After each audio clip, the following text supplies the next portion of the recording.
Y otra vez, como dice Patrick Evra, I love this game. Otra semana, más fútbol, la Premier. We are back. Unas sorpresas para lo que es en algunas de estas ligas. Tenemos a lo que es el Arsenal en punta. Esto es pase ambidiestro, ambidextrous pass, fútbol honestamente, soccer, fútbol honestly. Otra semana más fútbol. Estas ligas ya están en lo que es la Premier, está en la jornada 23. En la Premier, sorpresa.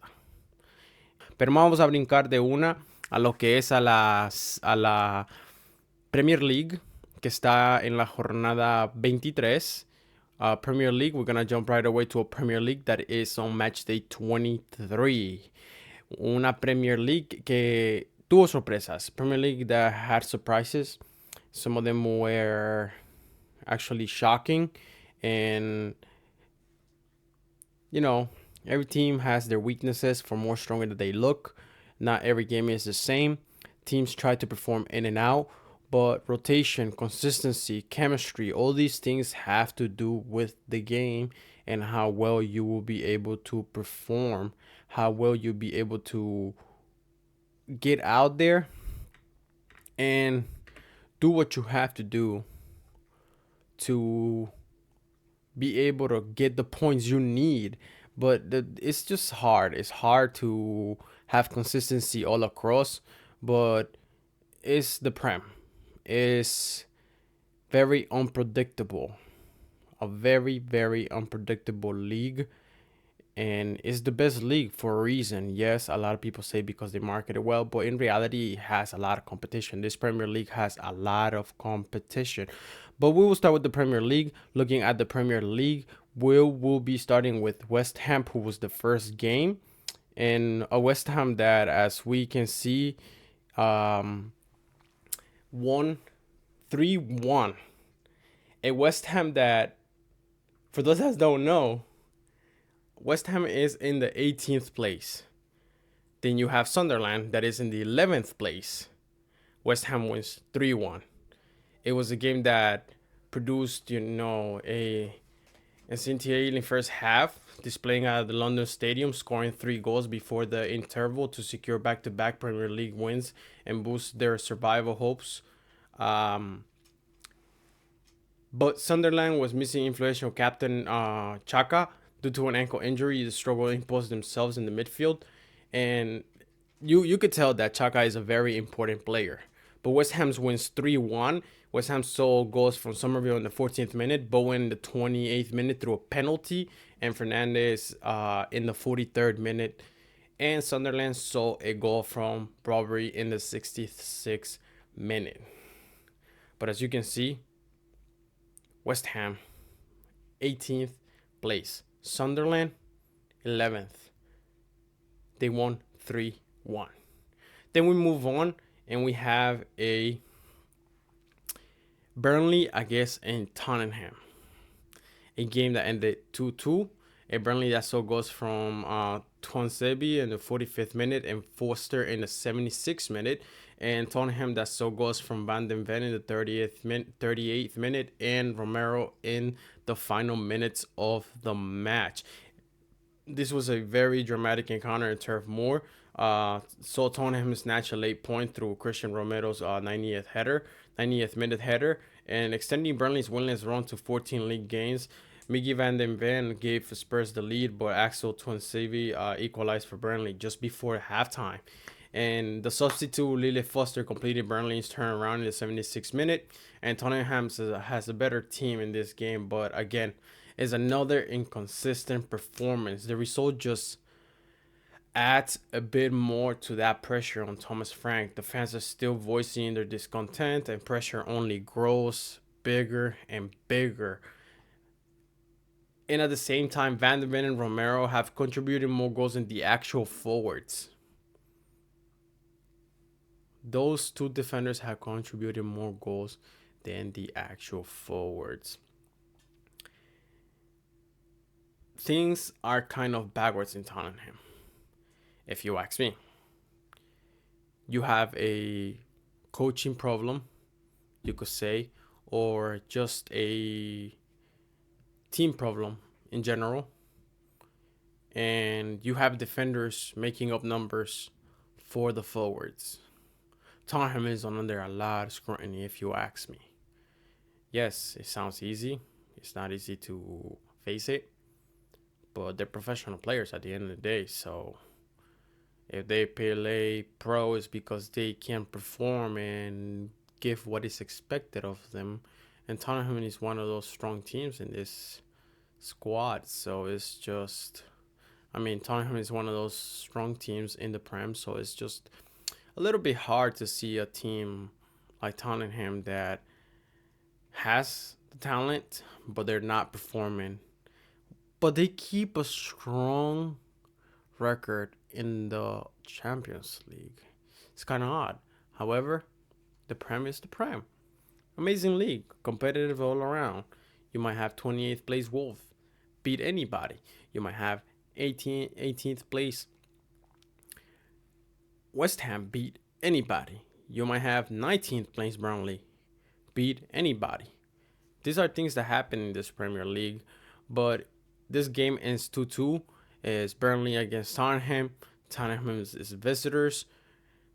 This only adds more to the Thomas Frank situation. The fans are getting to a point that they don't want to deal with it no more. So Tottenham is under a lot of scrutiny at the moment, or pressure, you could say. And a Burnley that is in 19th place, and Tottenham that is in the 14th place. Then we move on. We have a Fulham against a Brighton. Fulham that wins 2-1. A Fulham that sees goals from Chukwueze in the 72nd minute and Wilson in the 90th +2 of complementary time. And a Brighton that sees a goal from Yari in the 28th minute. Fulham staged a late comeback to defeat Brighton. And Samuel Chukwueze returns from the Africa Cup of Nations to help this Fulham. The match was evenly balanced in terms of possession and chances, but Fulham's clinical finishing in key moments proved decisive. Wilson's winner and his 8th goal of the season, making his most productive Premier League campaign to date. And a Fulham that is in the 7th place, and Brighton that is in the 12th place. This Fulham went from not being so well at the beginning to keeping steady mid-table to going up a few places and staying steady between 10th and 6th place. They are in that area of the table. But Fulham is performing to get the wins they need to not be in a scrutiny. So they keep strong and they keep a bit consistent to be competitive enough and challenging enough as a team. Then after that, we have a Manchester City against Wolves. A Manchester City that wins 2-0.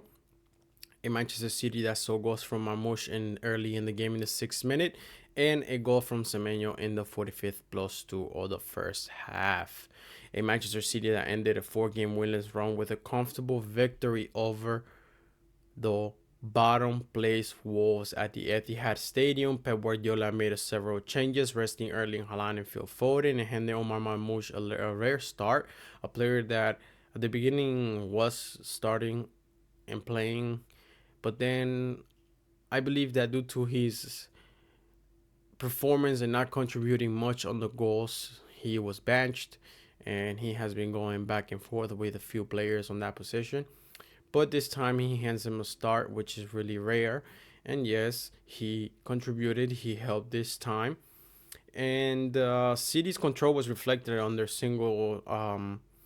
on their highest possession and expected goals, while Wolves' limited attacking threat was evident on a single shot that they had on target. And Wolves improved after the first half, winning series of set pieces and hitting the crossbar through Yerson Mosquera, but they lack quality to break down City's defense. And Walid Donnarumma kept a clean sheet, and City's defense held firm despite late pressure. Semenyo has come to this Manchester City to contribute, and he has scored 3 goals in 4 matches in all competitions. And Margui, you had a new defender added to this team. a team that is suffering when it comes to the defense. But you just get a former Crystal Palace defender who has been steady, who has been showing up for his former team. Now he's at Manchester City. He gets a clean sheet along with Donnarumma and keeps as the leader of that defense. So he's able to help that team to keep it steady and keep strong. And he was orchestrating that defense, if you really ask me. And you could see his attitude. He's a leader. Markoui is a leader in this defense.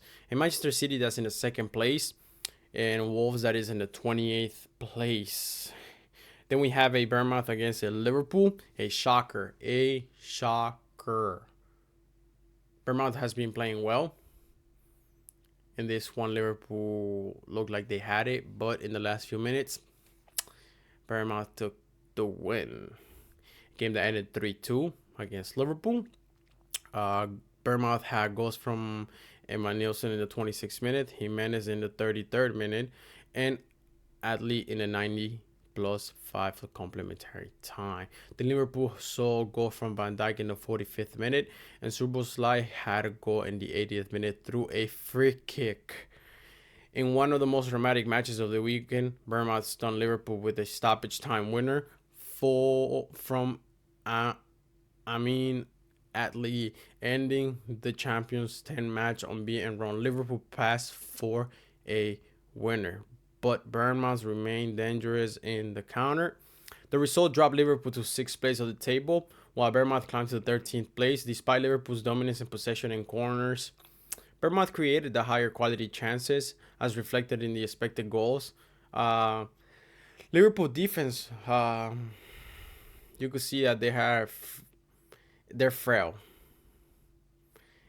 Their frailness was exposed, with Van Dijk at fault for multiple goals, and Bournemouth's resilience and attacking intent were rewarded on deserved victory.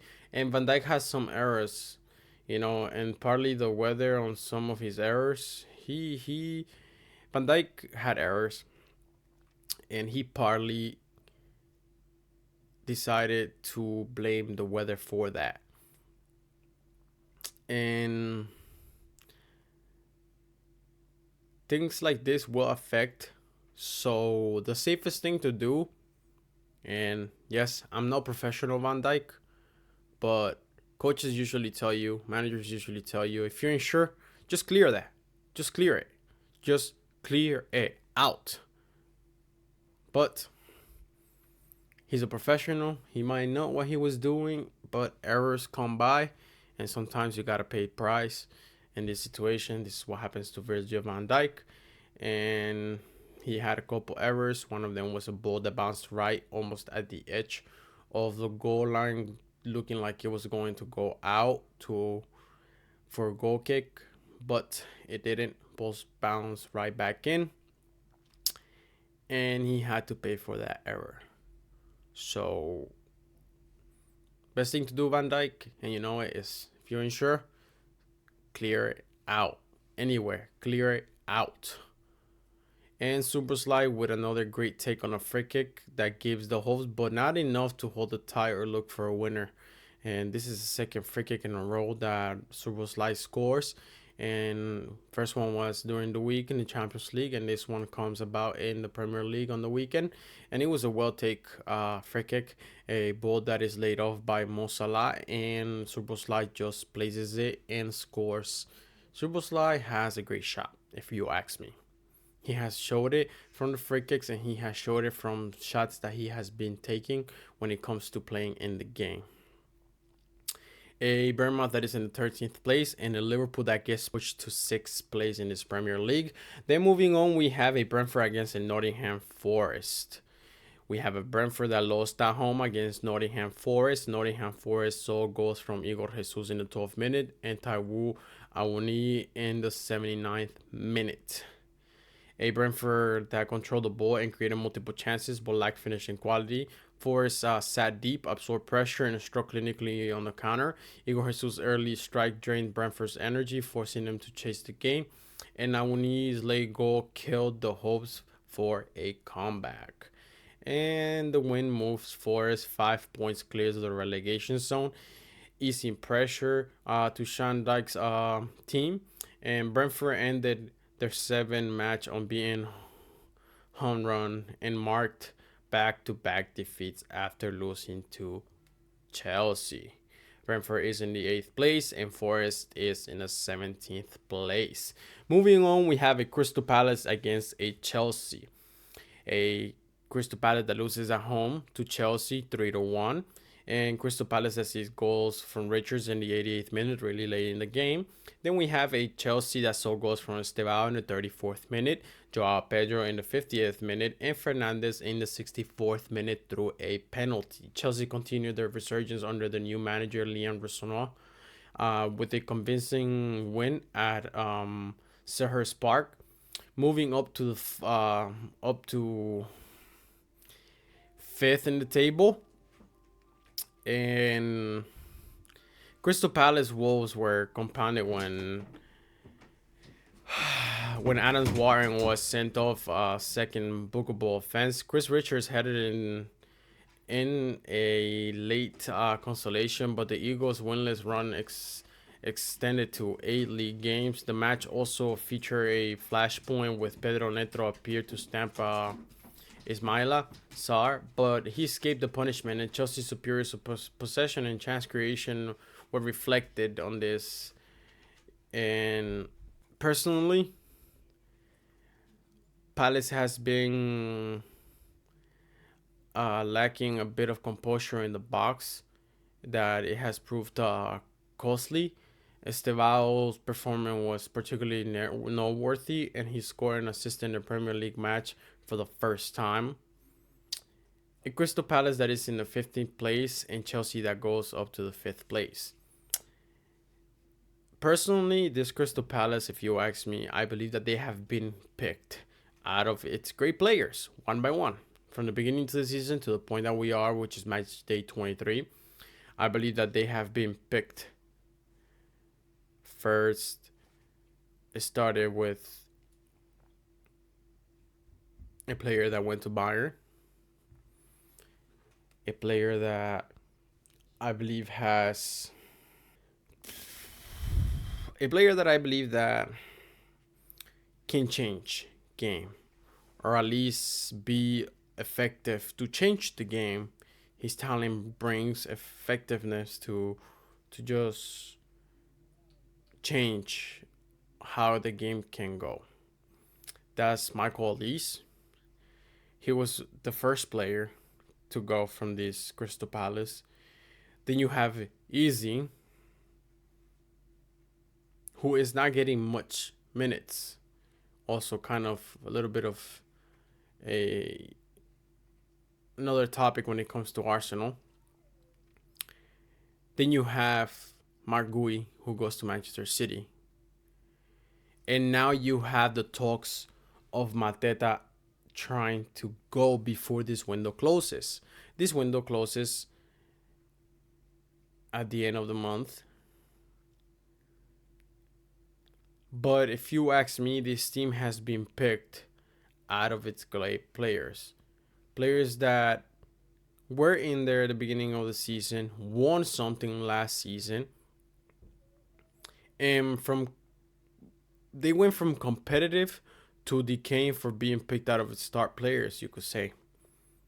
And yes, there is other talent coming, surging, but when you have a squad that is connected, that goes about their chemistry and is bringing you results in and out, once you take a certain play out of it, it's not going to be the same. It's not going to be the same. Yes, you can replace it with another player close that might have the same characteristics, but it will take time to be able to get to where the team was before. But this Crystal Palace has been picked out of its players, its star players, so they have to suffer for a bit. Let's see how long it takes. And a coach that also is going to leave at the end of the season. So not only they lose star players, 2 players in the mid, they're about to lose their forward and a defender that just left for another team in the Prem. But also their coach is going somewhere else, or it's just going in general. So Crystal Palace, if you ask me, has been picked out of its players that went from competitive to not being able to compete because it's being picked out of star players.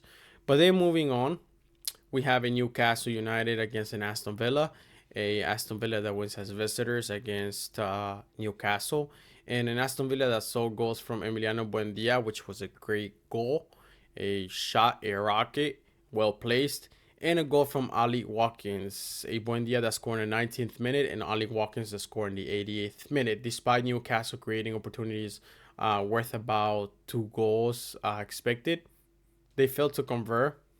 And Harvey Barnes and Anthony Gordon both squandered good openings. Unai Emery's side absorbed pressure and struck clinically, showing composure in both boxes. This was Aston Villa's first victory at St. James Park since 2005, ending a 21-year-old drought. And Diego Carlos and Pau Torres marshaled Villa's backline effectively, limiting Newcastle to clear-cut chances. Aston Villa moved level on points with Manchester City, keeping their championship in the Premier League hopes alive. And Unai Emery's tactical discipline continues to fuel Villa's rise, with many speculating about his growing reputation. And Eddie Howe's side has now lost momentum while they were performing strong at home, with questions over their attacking efficiency despite strong underlying statistics. And Newcastle that is in the 9th place, and Aston Villa that is in the 3rd place. Then we have what you could say the game of the match day, the game of the weekend in this Premier League. We have a Arsenal against a Manchester United, and Arsenal lost at home after going 24 games at home without losing. They lose their 25th game at home against Manchester United 3-2. And Arsenal that saw goals from an own goal from Martinez in the 29th minute and a goal from Merino in the 84th minute. And Manchester United that saw goals from Mbume in the 37th minute, Dorgu in the 50th minute, which was a rocket, and Cunha, who did something that he says that usually practices in the practice field. So Cunha scored in the 87th minute. In the marquee fixtures of the match 23, Manchester United stunned the league leaders, Arsenal, with a dramatic 3-2 victory at Emirates, ending the Gunners' unbeaten home record. Arsenal dominated the opening stages and took the lead, with Lisandro Martinez inevitably turned Bukayo Saka's cross into an own goal. And United responds through Brian Mbume, who capitalized on Martin Subimendi's error stop to level the scores. That's another thing. How can a team so great like Arsenal have these errors? They happen, yes. But if you're so great, why? I'm just saying.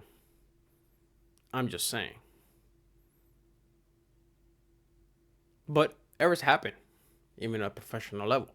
Errors do happen. And Subimendi had to pay for that one. And Mbume didn't think about it twice. And they capitalized on it. But then Patrick Douglas put United ahead with a spectacular strike early in the second half.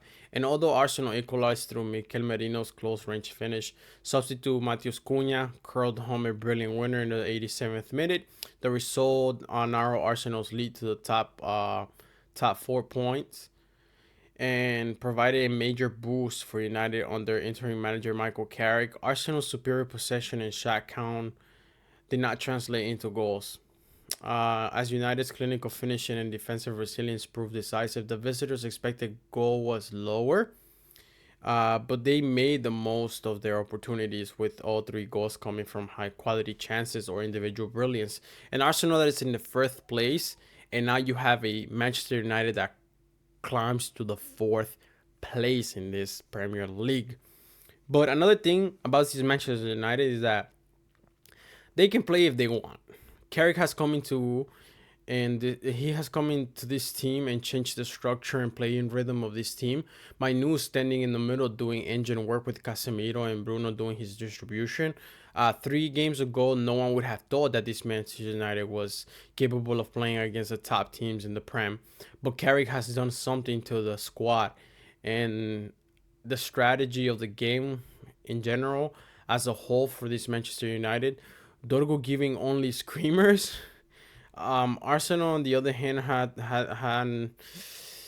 they had to rely on the set pieces when they can't create from their own game. So many forwards are not effective enough to create danger.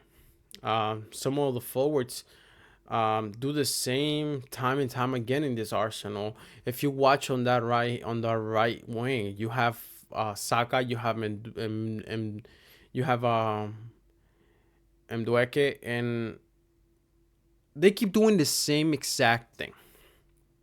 You, this might sound a little bit annoying or like, oh, this guy, is being like that, blah, blah, blah. Listen, sometimes in football, you become too generic with your own play. What I mean by that, you become predictable. You do the same moves all the time. You cannot do the same moves all the time. You need to change your game. You need to be less unpredictable. Mdueke and Saka have speed. They always try to go run to that wing and cut back with speed. Sometimes you will not be able to because defenders will be able to predict your movement. It's just if they are able to predict it at the same speed as you're making that cutback, change your game and you will be unpredictable. Change your game. Saka and Mdueke, change your game. You will be unpredictable. You cannot be doing the same. You become predictable. It's all about the defender can figure you out on time. I'm just saying. That is too generic. All teams you play against, watch film. You do the same, they will figure you out. You need to be less predictable. More unpredictable. That's what you have to become to change the game effectively. But I'm just saying again for this Arsenal team. And at the same time, they just are speed and the cutback dribble. Speed, cutback dribble. Arsenal seems strong, but those weaknesses are not moving the ball. The weaknesses of not moving the ball with surprise can cause them no creation. And more when you have players that can create you the unbalance on the wings. If you don't know how to use that and you're already trying to go through the middle, your other ways is through the wings. If you don't know how to use that and you become too predictable, you're not going to be effective. But Man United can definitely play. Carrick has done something. I don't know what he has put into this team. I don't know what he said. I would like to know what he said. I would like to see his training. What are they doing? He definitely injected energy. That is definitely one of them. But I want to see about his strategy of the game, the philosophy he has put into this game. Because this Manchester United has been playing. They have been playing these past 2 games. Maybe it's because of the type of games. We will see after they finish playing all these games with the, competitive teams in this Premier League. We will see where they sit when it comes to that after the games are done. But they can play if they choose to. And moving on, the last game of this Premier League was an Everton against Leeds, a game that ended tied 1-1. And Everton that saw goals from Tierno Barry in the 76th minute, and a Leeds that saw goal from James Justin in the 28th minute. Leeds dominated early but failed to convert chances beyond Justin's opener. Leeds showed strong attacking intent, recording 10 first half shots, their most in the league since 2021. Tierno Barry emerging in Everton's key forward, scoring in 4 of his last 5 matches. Dominic Calvert-Lewin nearly punished his former club, but was denied by the post. And Leeds are now 6 points above the relegation zone. Jack Grealish potentially out for the season due to stress fracture.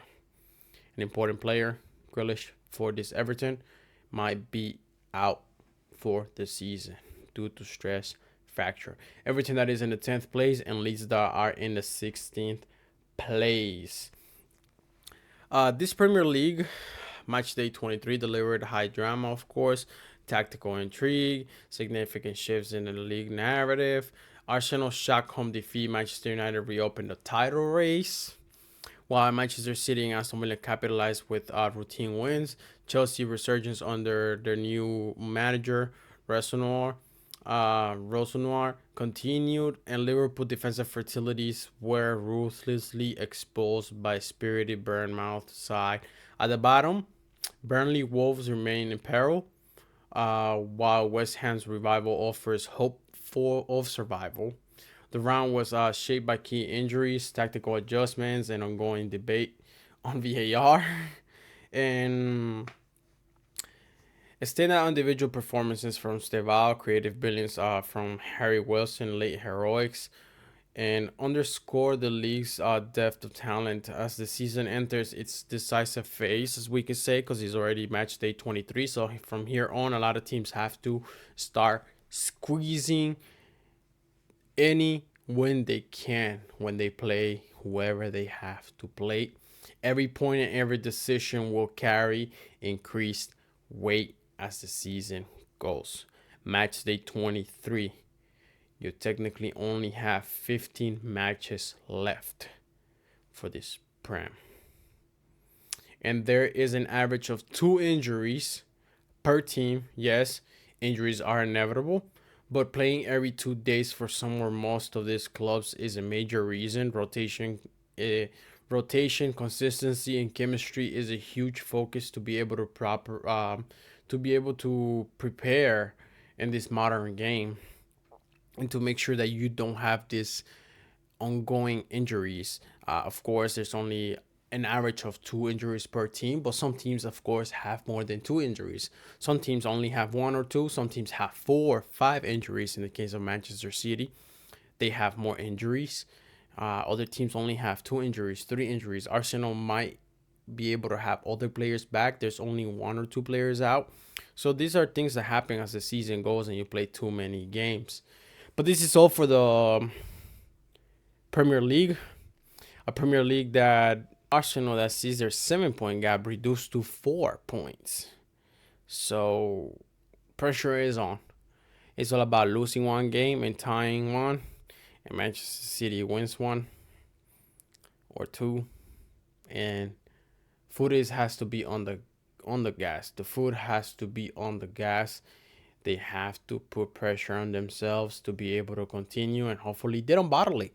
Because this Arsenal has been trying to win this. I think it's still too close to be saying who's going to win.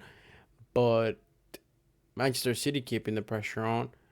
Aston Villa is getting themselves in there.